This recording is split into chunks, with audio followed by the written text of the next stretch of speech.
Hello guys welcome to my new vlog. तो आज मैं मोर साइकेलखन बेया हो आছিলে तो मैं साइकेलखन उलुवाई ललु।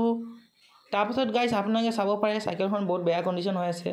साइकेलर प्रॉब्लम एटुए जे साइकेलर एक्सेलर जोंतो पेडल एक्सेल आছিলে हेतु अलप ढिला হৈ গৈছে। तो मैं तिनिआलिले उলাই गलु। तारपाছত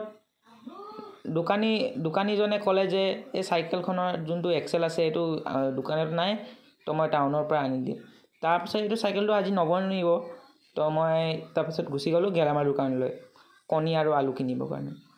तो मैं गेलामाल दुकानলৈ গৈ আছো এতিয়া মই পাই গলো दुकानলৈ।